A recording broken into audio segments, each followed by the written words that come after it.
Coming along to this session on Equal Explanatory Power, part of the Department of Public Health's Friday seminar.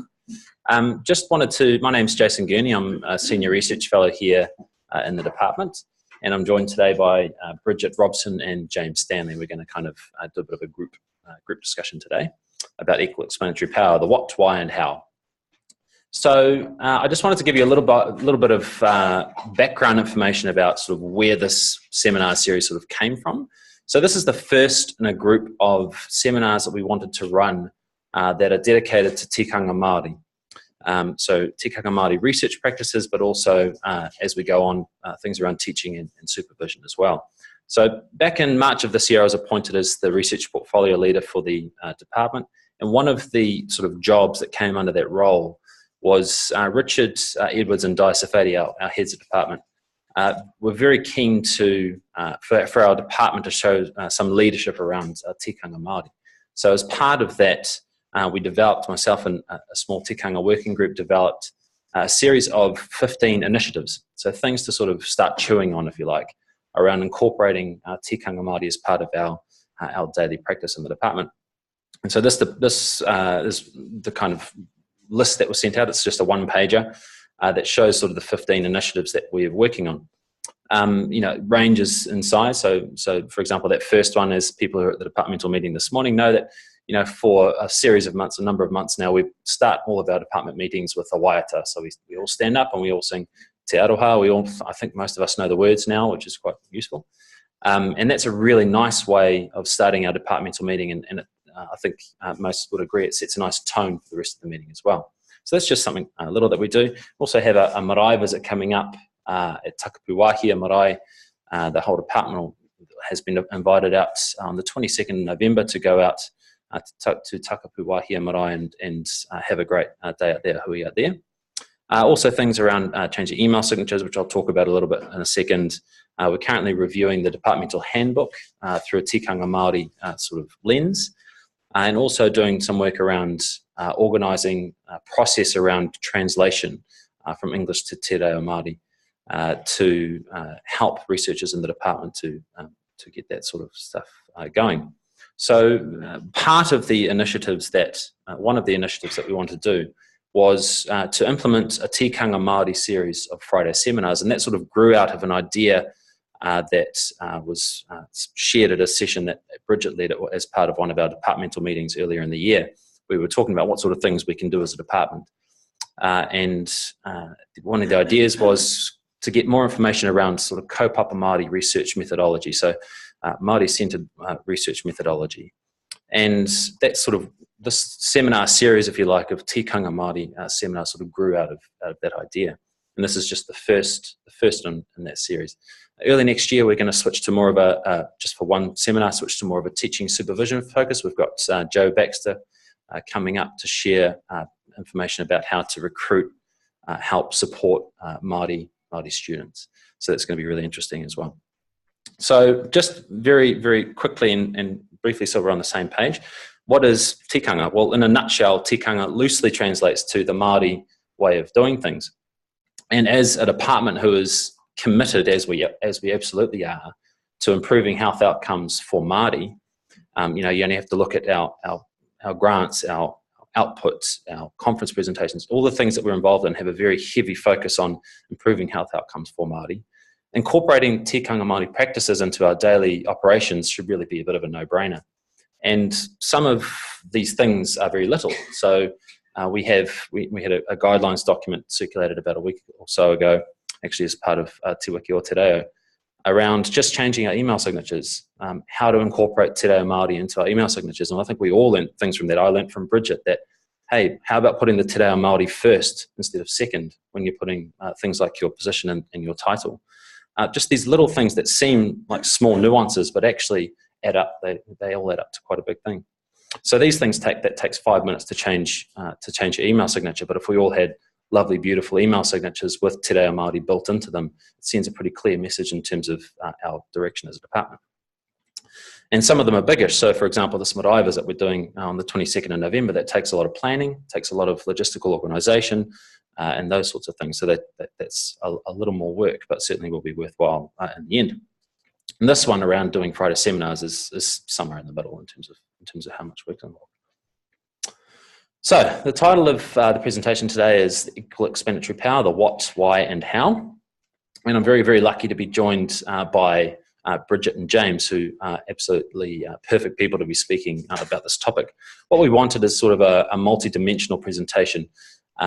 Originally, Donna Cormack was going to join us and talk about some examples of the use of equal explanatory power. So instead of that, Bridget and James have incorporated some examples as part of their presentations too.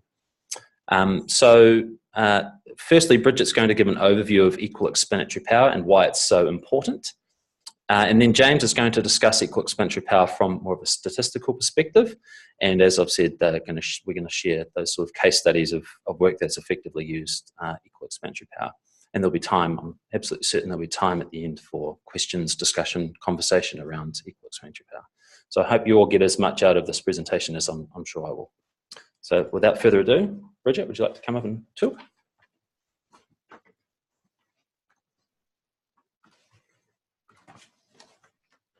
Tēnā koutou katoa, he mihi mahana kia koutou, o tira kia koutou I runga I te ipurangi. Ko tainui te waka, ko tararua te pai maunga, ko ohau te awa ko Ngāti Raukawa, te au ki te tonga te iwi, nō reira, tēnā tātou. I'm a researcher with the Ere Māori Health Research Centre, and I'm going to be talking today about some early work we did in the 2000 and something. This is based on a paper from 2002 on equal explanatory power, which arose out of being annoyed, I guess, about the government statistics that were being produced, that if we were lucky we would get one line in some table, but no depth of information.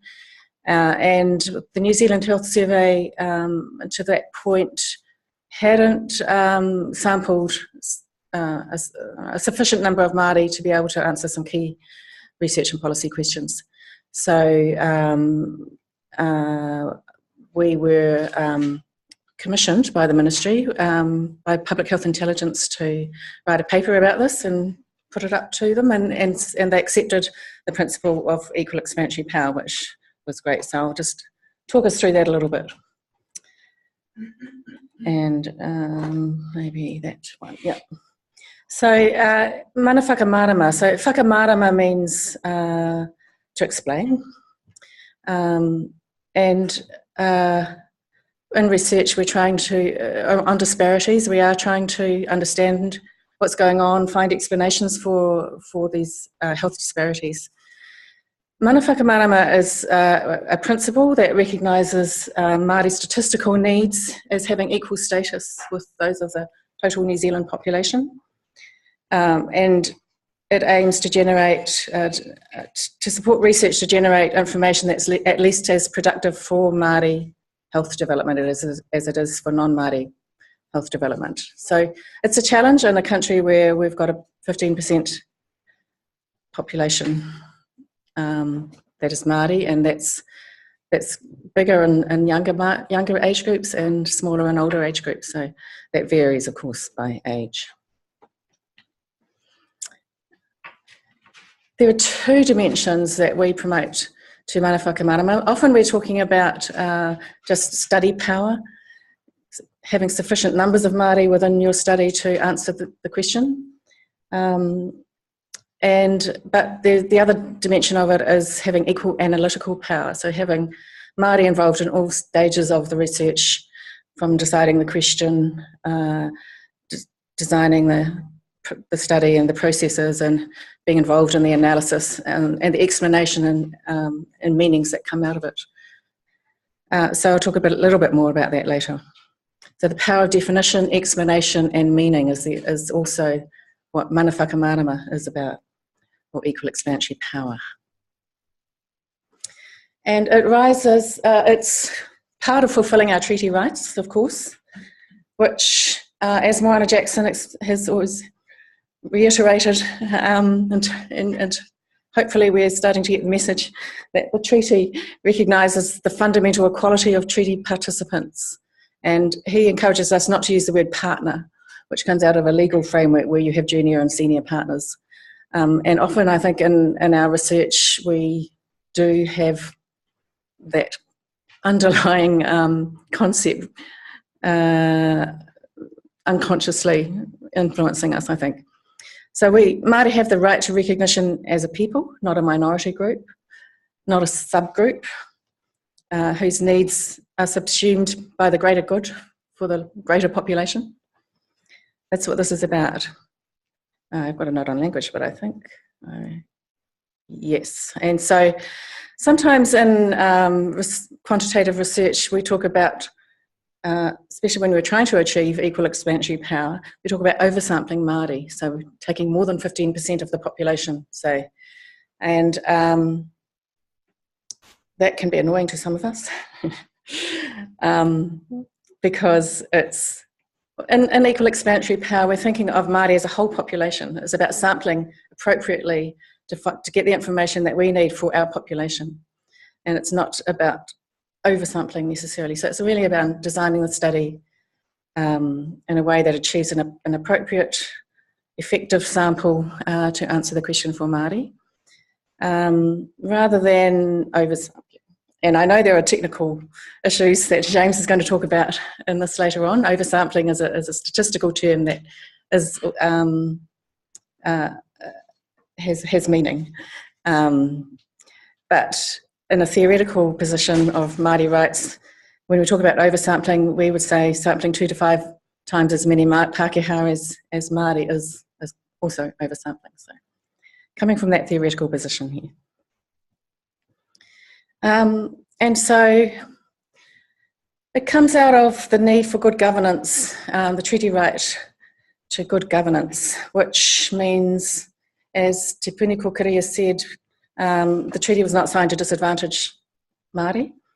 Good governance doesn't provide inferior levels of service, doesn't provide inferior levels of policy advice, nor base its policy on inferior quality of evidence or research. So I'm just going to talk a little bit about, in 2002 context, a couple of examples. I think I've put this out of order. So if we don't achieve equal explanatory power, we can have an unintended effect of increasing health disparities. There's a risk of that.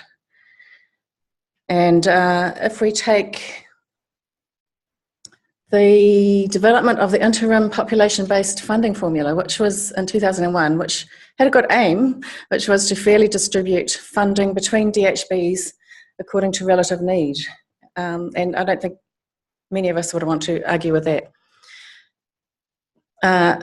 It ended up having some weighting for unmet need, which was a policy-based decision, but the baseline cost weights were derived from historical service utilisation data, which, if we think about the barriers to access that Māori faced, could potentially exacerbate Pākehā advantage in the provision and of care, because there was, and access to care. So the documentation showed that ethnicity data was poor. Ethnicity data is fundamental to this. We've got to have good quality ethnicity data in all of our systems, surveys and health data. One of those projects we did more recently on oral health research priorities for people with disabilities found it was really hard to find any information on health service performance for people with disabilities. It's not in our routinely collected data, and that's a big gap.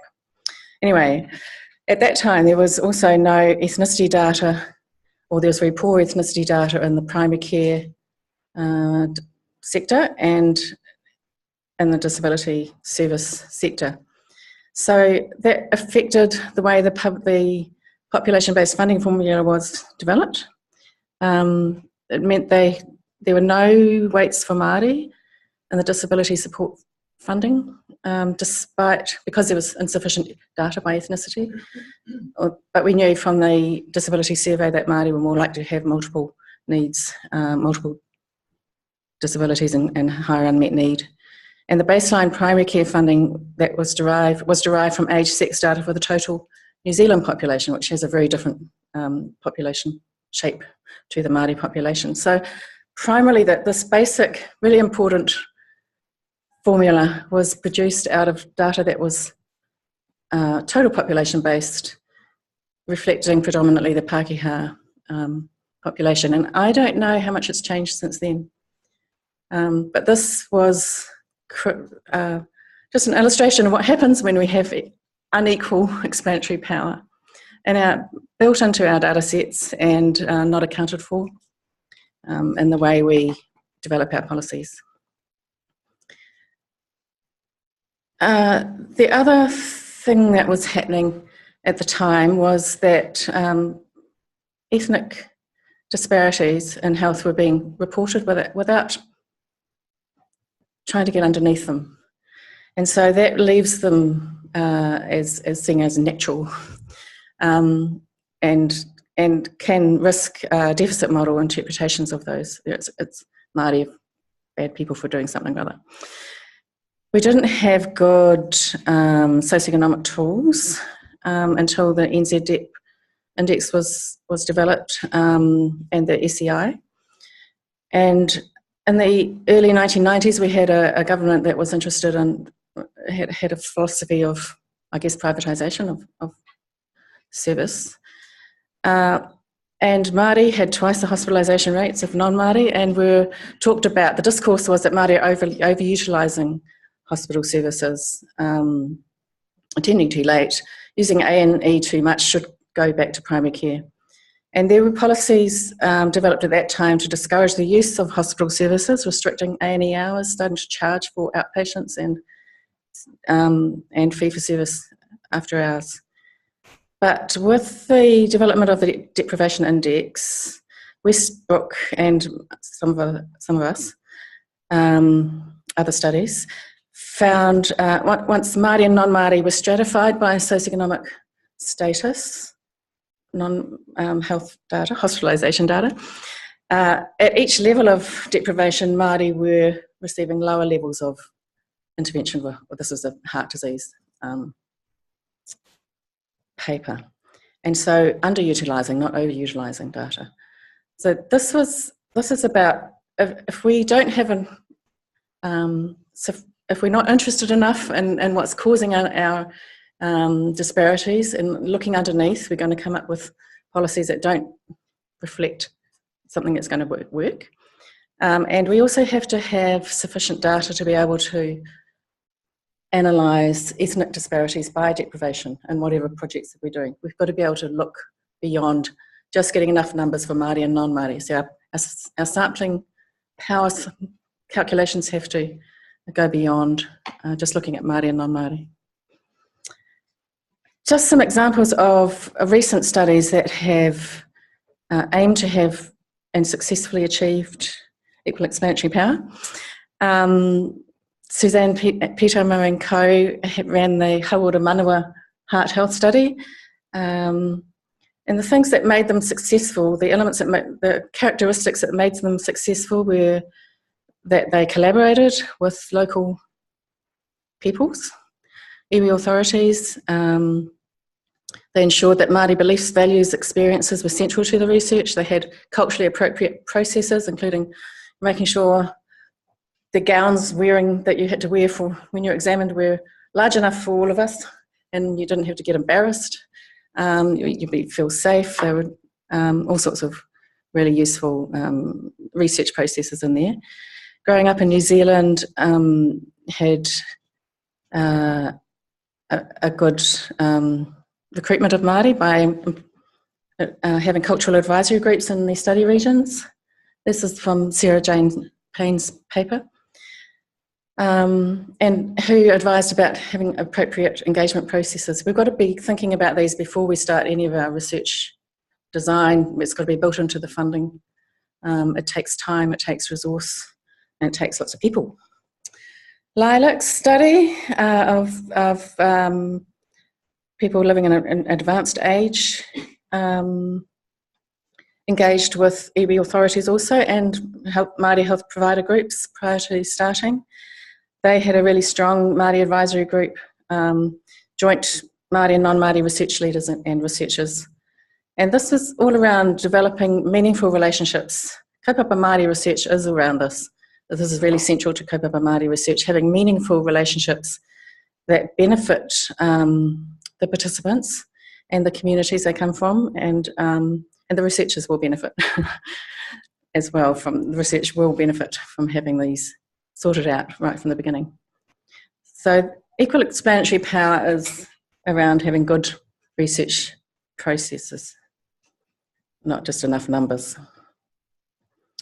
And the E Moi Mama project was a longitudinal study of mothers. It was looking at sleep patterns. Had a real commitment to equal explanatory power and recruiting enough Māori, but had recruited until they got quite a long way into the study. These are the Māori on the left, the Māori enrolment rates in the study. And then they realised they had a lot more non-Māori than they had, and they were way behind on their Māori recruitment sample. So they stopped enrolling non-Māori, which was quite a radical step at that time. Extended their sample frame nationwide. They had a media and advertising strategy that was quite multi-dimensional. They employed local champions to encourage people to join the study. They intensified their contact strategies appropriately for Māori so that they could keep them in the study, because it was a follow-up study.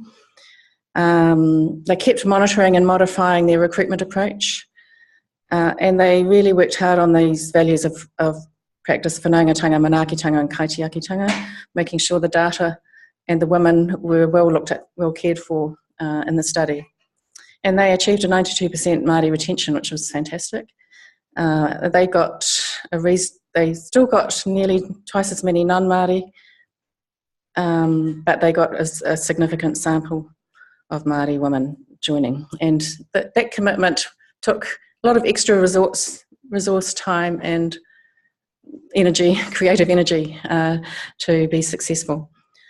So I think if we understand that before we put in our grants to HRC, and we develop those sorts of relationships, we understand what's ahead.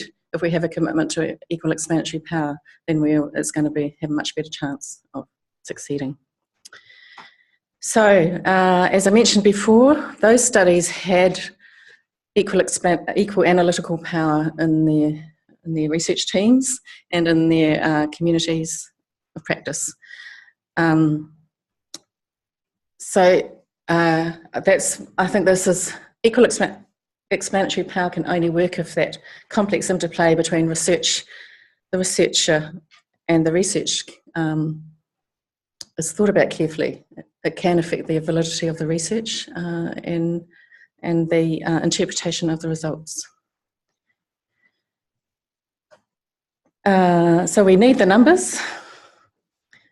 We need the numbers involved in our study, and we need all of us to be thinking about how can we do research better to address inequities. Kia ora, everyone. I'll hand over to James for our statistical expertise.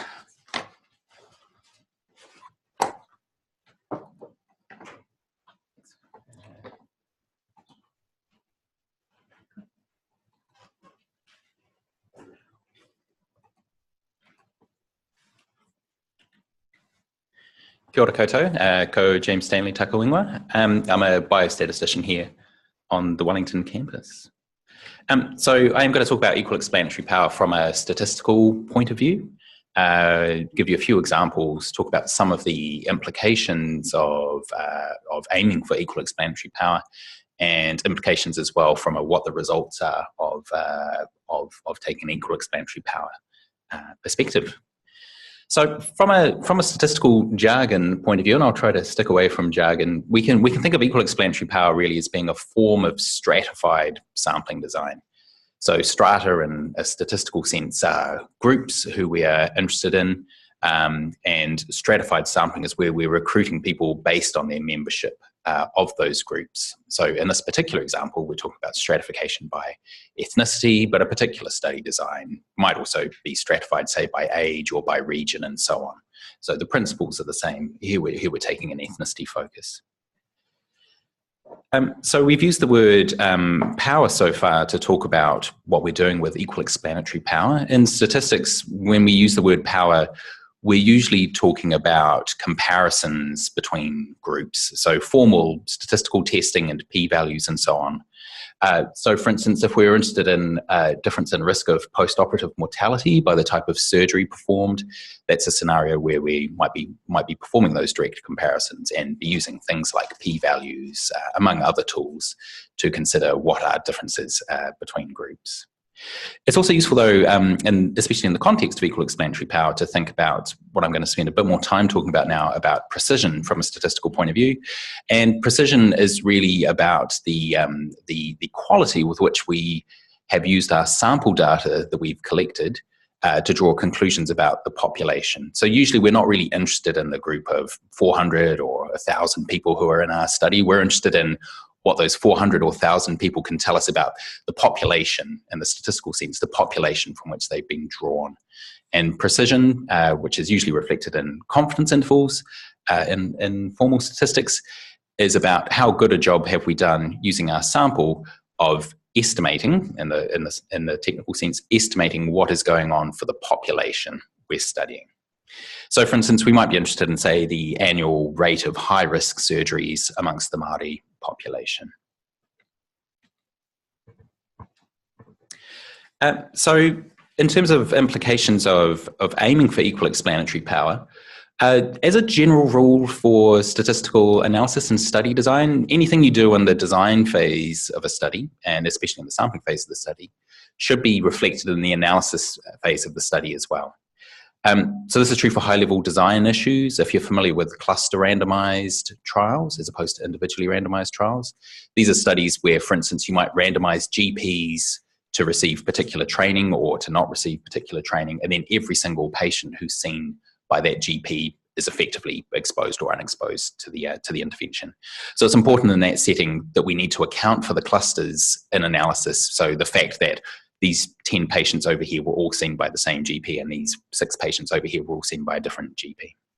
The same is true for longitudinal studies of individuals. When we've got repeated measurements from the same people, we have to reflect that in the analysis as well. So that's true for stratified sampling as well. So we need to account for, and in the slide I've got over and under sampling in scare quotes to fit in with Bridget's presentation, but we need to account for the fact that the sampling method we have used doesn't necessarily reflect the population structure from which we are sampling. That's especially true when we're interested in drawing conclusions about, say, whole of New Zealand estimates. It's not so apparent when we're just interested in drawing conclusions for specific groups of interest. So I'm going to give you an example study now from within the department, which is the KidsCam study, for which Louise Signal is the PI, and there are various, I won't have a look around to see if there are various members of the team, but there are various other colleagues and PhD students around the department who are involved as well.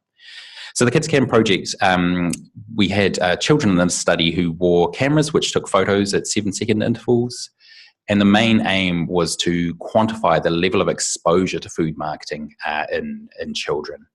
So in the study, we aimed for equal explanatory power for Māori, New Zealand, European, and Pacific kids as well. There was also further stratification by school decile, which I won't go into for the moment. And we actually did a reasonably good job of achieving equal explanatory power, certainly for the Māori and the New Zealand, European groups. So we actually, in this particular instance, just to talk about the mechanics, we recruited schools based on their Year 11 roll numbers to identify schools which had a high number of, say, Māori or European kids, and then we sampled those. Then within those schools that were recruited, we then recruited individual children based on their self-identified, it was actually, in this case, it was actually, I think, parent-identified ethnicity. So that was just to give you an example of a study design. I'm not actually going to talk about the results from that study yet because they're still forthcoming, although they will be out soon. So what is the impact of stratified sampling on the kinds of study results that we can get? So, as you may know, if you've thought about statistics before, the precision of our statistical estimates, and this is true of the power as well for formal comparisons, really does depend on the sample size that we have. So let's just take an example. If we're interested in estimating the prevalence of diagnosed diabetes in adults, let's just say this is people aged 18 plus. We might say in our study we might be able to organise a budget to study 1,000 participants in a community sample. This might be by a survey of some description, for instance. And actually, the point estimates that I have here, so the prevalence figures of 5.1 and 7.3%, are actually from the New Zealand Health Survey, the 2014-2015 New Zealand Health Survey. The confidence intervals here are just exemplary confidence intervals. They're not the actual answers from the New Zealand Health Survey. So let's have a look at what would happen if we use simple random sampling across all New Zealand adults. So as Bridget already mentioned, if we don't take an equal explanatory power approach, we'd expect that the share of this total random sample, so we're selecting people without respect to their ethnicity, the share of this overall sample who would be Māori would be about 15%. So 150 of our 1,000 participants we might expect to be Māori, and the other 850 are going to be non-Māori. So if we look on this first set here under what I'm calling simple random sampling, we'd see for non-Māori a prevalence of about 5.1% of diagnosed diabetes and a confidence interval. So this is saying, okay, well, we've only studied these 850 people. What does this tell us about the broader adult non-Māori population in New Zealand? Our confidence interval there is from 3.7 to 6.8%. So that's really the plausible range which we think the true population value is likely to lie in. Let's contrast that with what we see for Māori, where we have a prevalence of 7.3%. And here we'll see, even though the prevalence is slightly higher, the confidence interval from these 150 Māori participants would be really wide. So in this particular case, the confidence interval would be from about 3.7 to 12.7. Let's contrast with that with what we'd see if we aim for equal explanatory power, and because this is a thought experiment, we can actually achieve it really easily. So here we have our sample is actually split equally into 500 non-Māori and 500 Māori participants. And what we'll see here is that for the non-Māori group, again, we're just sticking with the same preferences here, but the confidence interval is slightly wider than when we had 850 participants. Whereas for Māori, we've actually, by switching to equal explanatory power as our framework, we've actually shrunk our confidence interval quite considerably. It's now from 5.3 to 10.1%. So we've got a much better quality answer to the question of what the prevalence of diabetes is for Māori. And as Bridget says, this is much more useful from a planning point of view, especially when thinking about equity angles for what to do with this information, rather than just thinking about the information as some abstract data. So just to spend a minute on the technicalities that we need in the sampling stage. For stratified sampling to work, we do actually, this may be a little bit obvious, but we do actually need access to a sampling scheme or a sampling frame that allows us to identify who is Māori and who is non-Māori prior to selection or recruitment really into the study. So in some instances, this might be prior to the sampling stage. If you're recruiting, say, participants enrolled with PHOs or general practices, then you might have access to the ethnicity or ethnicities recorded for those patients within the practice registers. And we could use this to choose who to approach to participate in our study. You could also do this to some extent using the electoral roll, where Māori descent or registration on the Māori electoral roll is available as well. Alternatively, you might be applying this during the sampling process. So if you're in a more clinical setting where you have patients presenting in a clinic and you're wanting to recruit them into your study, you might ask patients to self-identify when they present, and then randomly select or recruit in a sequential sense participants separately for Māori and non-Māori. As a second technical note, if we want to be able to come up with sort of combined estimates for, let's say, in the last example, the New Zealand-wide prevalence of diabetes, then we're also going to need population denominators for the stratified groups that we have. So what is the New Zealand adult population for Māori and what is it for non-Māori? And this is necessary to allow us to calculate sampling weights.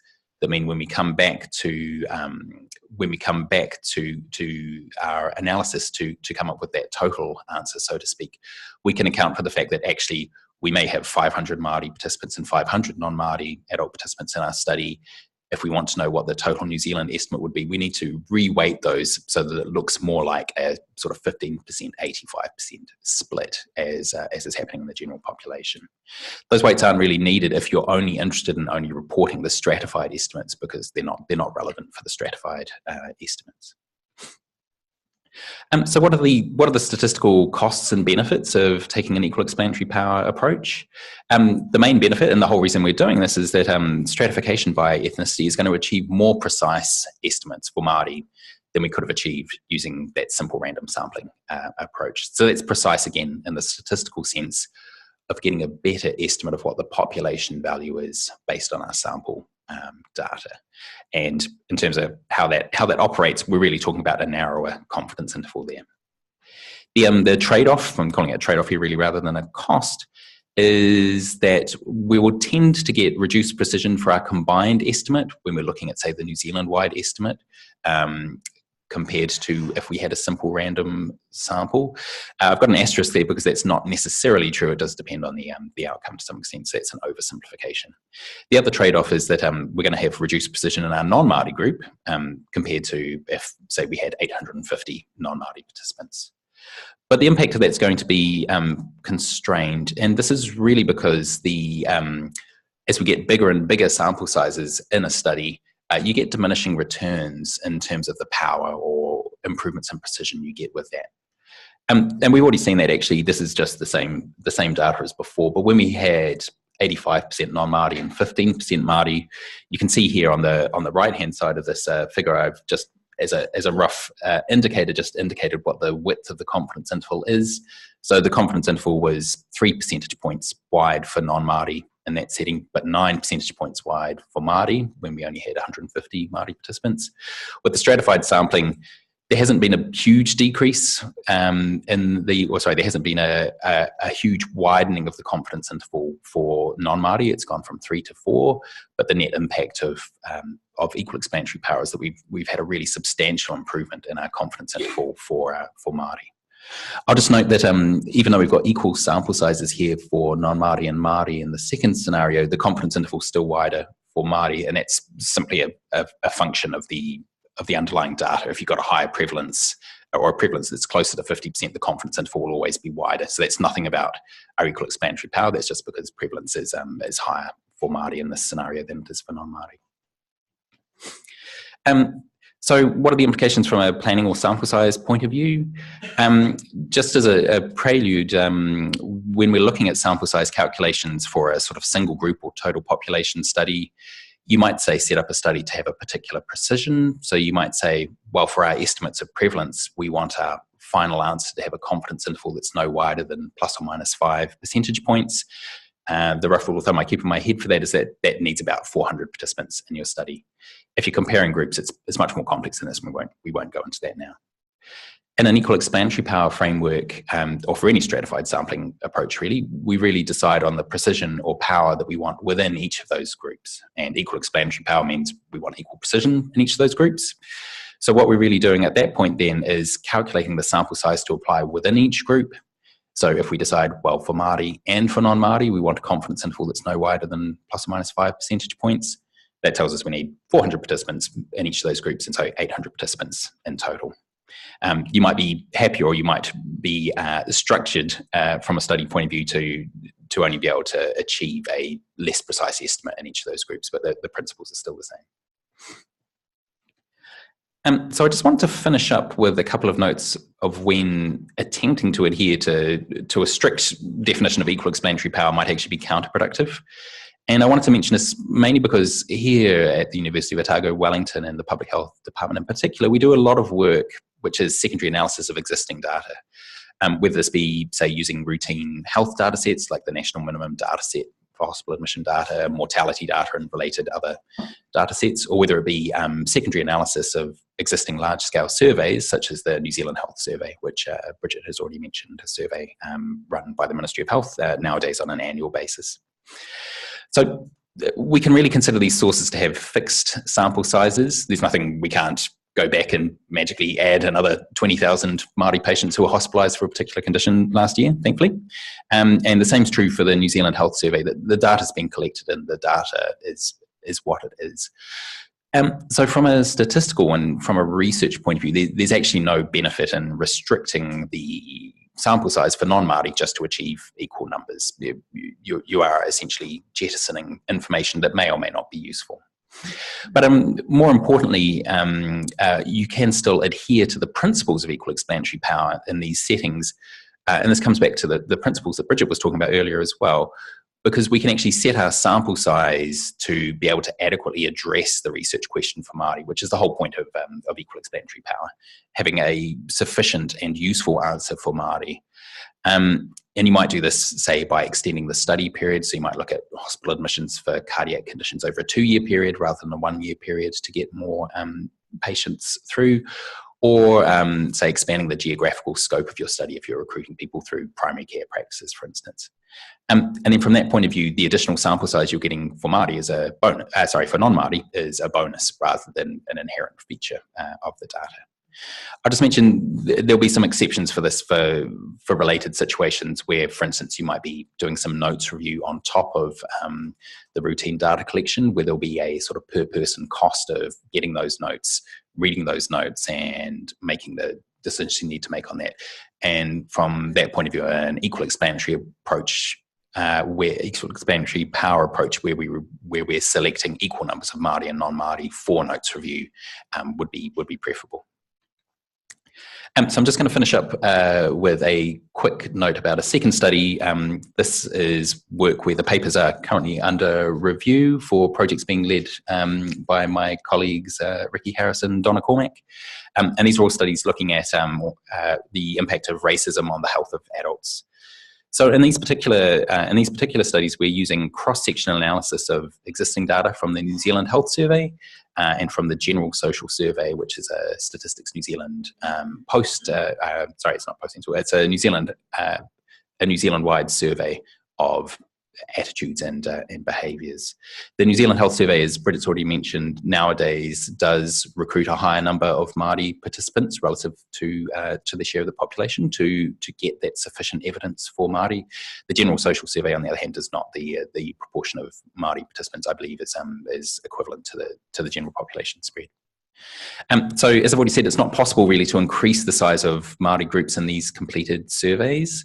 So instead, what we did in this particular case is that we analysed several instances of each survey. So we had 3 lots of the New Zealand Health Survey spanning from 2002 to 2012, and we had 3 lots of the General Social Survey spanning 2008 to 2012. And we actually analysed each of those surveys independently, looking at the association between recent experience of racism within the last 12 months and health outcomes.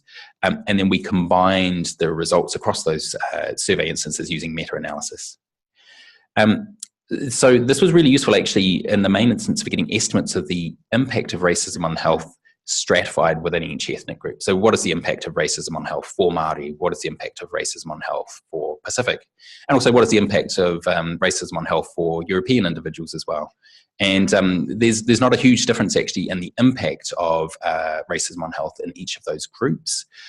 So this leads me to my final point. This particular study I'm concentrating here on associations between variables here.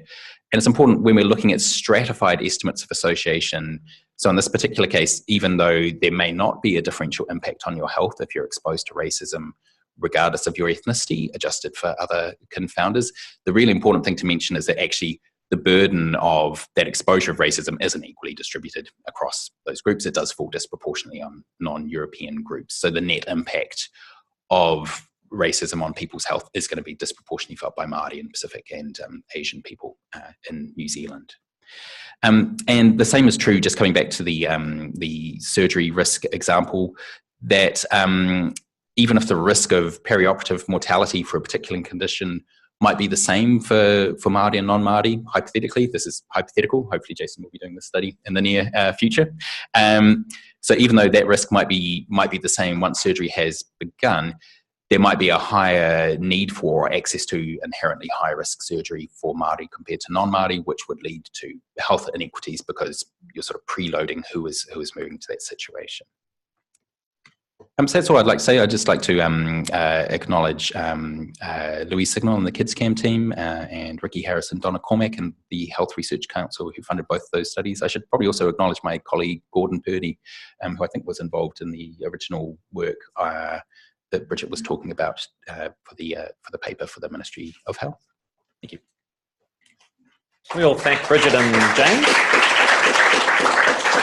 Thank you so much, Bridget and James, for that fantastic overview. Bridget started with a really wonderful introduction. I think we'll all agree that getting our minds into the mindset of EEP was really important, and then James finishing with the statistical perspectives. Do we have questions, conversations, discussion points from the audience, things you'd like to talk about? Richard, you guys want to join me? Questions will be directed at you, I'm almost certain. Thanks. Thanks very much. That's a great set of presentations. There's a question or comment for James, really, just on the last point that you were making about not just looking at sort of measures of association, but also taking into account prevalence of exposure. And isn't that a call really for us using more sort of population impact type measures like population attributable risks and things like that when we're presenting our results, so that we get an idea of the actual impact on populations, not just the strength of the association? Yes, so one example of that would be some work that Melissa McLeod led a few years back, where we were looking at the use of seclusion in psychiatric inpatient settings in New Zealand, with a core focus on Māori and non-Māori disparities. And again, that's a case where there may be slight, or I can't actually remember the results off the top of my head, but even with, say, even if there were only slight disparities in the use of seclusion, once you're admitted to a psychiatric hospital, the fact that Māori are overrepresented within that population to start off with, yes, does mean that those kind of population level risks are higher. So yes, I would agree in those settings, that is, yes, definitely useful and appropriate to think about, even if not necessarily doing them with things like population attributable fractions and so on. But yes, those are definitely useful. More questions from the audience? Nick? Are there people? Oh, there's people on Zoom, so yeah, it might be useful. Okay, so I mean, with Equal Explanatory Power, there's still increased resource going to improve your study outcomes. But in a country where inequalities are really important to address, isn't there a case actually for aiming for greater explanatory power and greater disproportionate resource going into research issues to solve the inequalities problem, rather than equal explanatory power? Yes, of course there is. Equal explanatory power. Yes, I mean, I totally agree. We've got, so for example, we've got the ITC, and the ITC can answer some sorts of questions. The International Tobacco Control Study, which is a longitudinal study of smokers. So Araru Wā is leading an additional study, which is only for Māori, based on working with Māori providers and sampling their communities, about 6 around the country, to answer those questions and some deeper questions and some more Māori relevant questions, and also help those communities understand what's going on for their populations. Because we obviously our tobacco control policies have not worked quite as successfully as for Māori as for non-Māori. So yes, totally. Hi, thank you for the presentation. That was really interesting. I've got 2 questions. The first is, so this concept originated here in Irupamari, and there was a lot of kind of initial intellectual work went into it. I wondered what you feel about how it's been accepted kind of New Zealand wide, and how seriously and it's been taken by by researchers in other institutions, and as a part of the kind of statistical culture, statistical research culture we have here. That was the first question. And the other question was, is this an idea where once you've done the intellectual spade work, it's actually statistically, this is a question from a non-statistician, is it actually statistically fairly obvious, or are there kind of deeper complexities about actually, I mean, Richard asked a question about one aspect. Is it something that in practice becomes increasingly complex as you use it and develop it? I'll answer the second question first, while it's fresh in my memory, and then you might have to repeat the first one for us in a second. I think it's really about motivation for the statistical point of view. So when you're motivated to say, actually, we need this answer to be of good enough quality for Māori, then methodologically it's a little bit more work. But I'm thinking now from a statistical analysis point of view rather than finding people and recruiting them into your study. But from a statistical analysis point of view, it's not substantially more work beyond that point. There are very well developed methods to account for things like sampling weights and so on, which are used in all sorts of settings. Some of them are really complex, some of them are not so complex. The New Zealand Health Survey, for instance, actually employs some Australian statisticians to work out their sampling weights and so on and so forth, because it's a quite complex process, and they have some experts over there who they engage with. But I think at a conceptual level, once you're happy from a conceptual point of view, the methodological steps from a data and analytical point of view are not so burdensome. But it is the kind of thing where you do want to get it right, because if you did calculate the weights incorrectly, then you would potentially end up with some erroneous answers. I think the harder job is, depending on what sort of data you're using, is recruiting enough Māori and making sure they're retained. And that requires a lot more work. And yeah. But what was your other question? It was around the acceptance of the concept. Is this accepted as a kind of standard of New Zealand research by statistical researchers across the country and what kind of institutions? In health research and public health research, I think I've seen a lot of acceptance of it. And when often HRC reviews will talk about, reviewers will talk about equal explanatory power, and committees might raise it as an issue. Outside of health research, I don't know. We don't yet have equal explanatory power in many of the Statistics New Zealand surveys, the Household Labour Force survey, the social survey, and so on. So we probably haven't been successful in spreading it beyond our own sector, spreading the word. Yeah. Do you have any other questions for Bridget and James? No? Excellent. Oh, one more from Neville, last minute. Last one from Neville.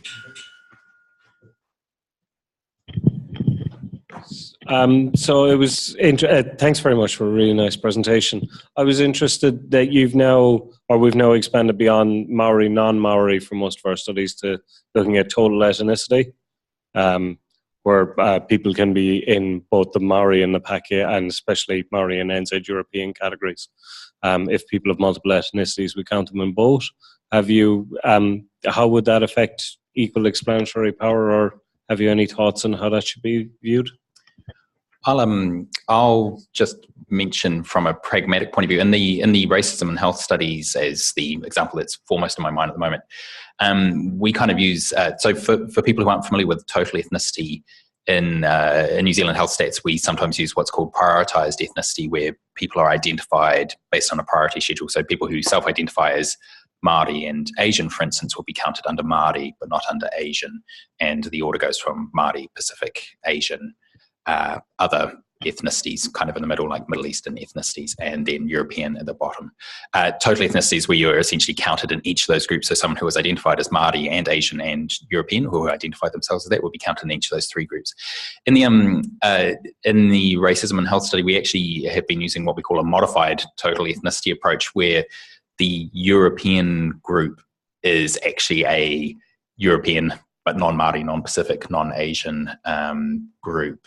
That makes a little bit more sense in that particular context, because we're dealing with a very ethnicity-specific exposure.